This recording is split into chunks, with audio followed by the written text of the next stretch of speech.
They say eyes are the window to the soul, but what if behind Toodles' innocent gaze lies the true mastermind of Dandy's world?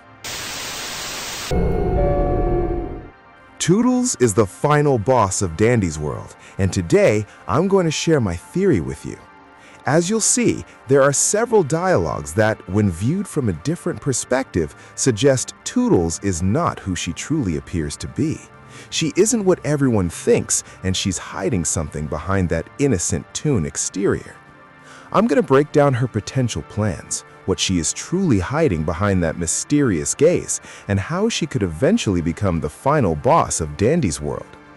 Here is the evidence. Roger, tell me all about your latest cases. Please, please, please? Oh, well, I'm unsure about doing that. Aw, come on, please? Maybe after we finish here, then ask me again.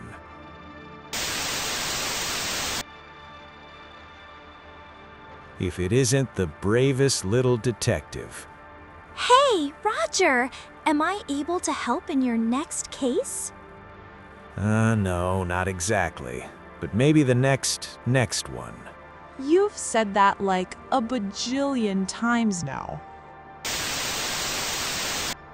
Many might argue that Toodles just wants to help Roger because her character bio states, Toodles is the youngest of Dandy's world. She often wants to be a part of the fun and loves proving that she is capable for her age of helping out. But here is the catch.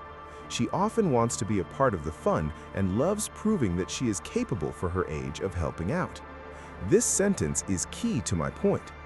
As we see in her interactions with Roger, she wants to accompany him on his investigations for a reason beyond just helping. She seeks to accompany Roger because she wants to constantly gather more information for her ultimate objective. This is why Roger refuses to let her join him most of the time. Even though Toodles maintains a perfect profile, Roger, being a detective, knows something is wrong with her, even if he can't prove it. This prevents him from including her in important cases, yet he maintains a mentor-apprentice relationship, perhaps to keep a balance, giving her irrelevant cases so Toodles doesn't suspect that Roger is actually suspicious of her. However, what exactly is this secret plan, and why would she become the final boss? Let's look at more of her behavior. Hey, Toodles, do you have a favorite sea creature? An octopus. Is it because it has 8 tentacles and you're an 8-ball? Yeah. Ah, I see. Why'd you like them then? What can we take away from this seemingly normal conversation? When Finn asks if she likes them because she is an 8-ball, she hesitates for a moment, briefly dropping her mask. She quickly recovers and says yes with relative confidence, but she wasn't exactly being honest. What does it actually mean that her favorite animal is an octopus? This can be analyzed as an obsession with total control. By choosing an octopus, she is indirectly admitting that she admires creatures with many hands to manipulate their environment. She doesn't want to be a simple billiard ball. She wants to be the one that catches everyone else. She desires a monstrous form inspired by an octopus. This indicates that Toodles' final plan involves total control. She wants to be superior and intimidating. Now, let's look at the next piece of evidence. Toodles, how's your little adventures with Roger? They're not little adventures, first off. They're big adventures. Oh, my mistake. How are your big adventures with Roger? He, doesn't take me on a lot of them. Well, that's just because he cares for your safety. Yeah, I get it. Safety and being safe. Blah. In this final dialogue, Toodles actually loses her composure while trying to maintain her mask. If we analyze this alongside her conversation with Finn, we can assume a major detail. So, back to the big question. What is her secret plan? What she is truly hiding is her desire for total control of Dandy's world. She doesn't want to be a regular everyday Toon. She wants to be something more. She wants to stop being a Toon altogether and become a monster. This explains her questions and her behavior. She maintains an innocent profile so no one suspects her, allowing her to ask innocent questions that actually serve her master plan.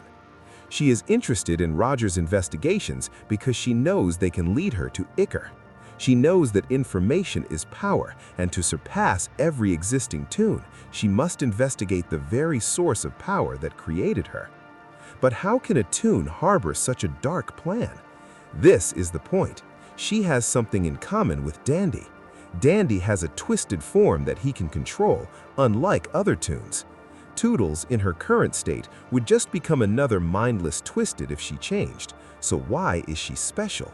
Because while Dandy has great external Twisted power, Toodles was born with a mutation in her mind.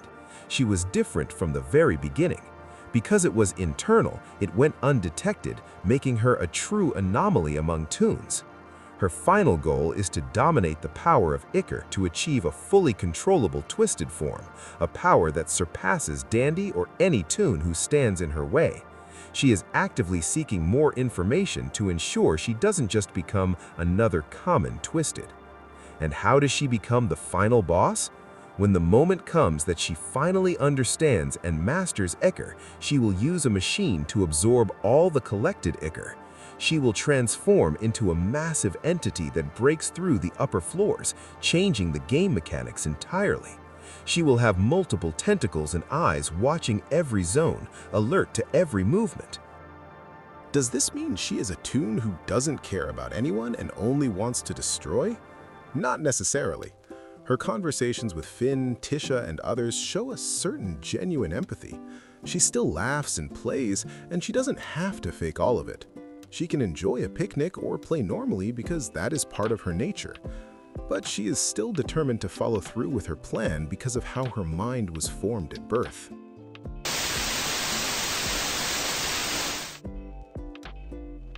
And that brings us to the end of the theory. Thank you very much for watching. I want to clarify that this analysis was made mainly for fun, so please keep in mind that it definitely has its contradictions and flaws. If you enjoyed the video and would like to see more content like this, please consider liking and subscribing. It truly helps me create more theories for the channel. Also, be sure to leave a comment below letting me know what theory I should investigate next. Lastly, if you want to support the channel, feel free to check out my Roblox group called Xpartek, where I sell shirts for anyone interested. I'll see you in the next video.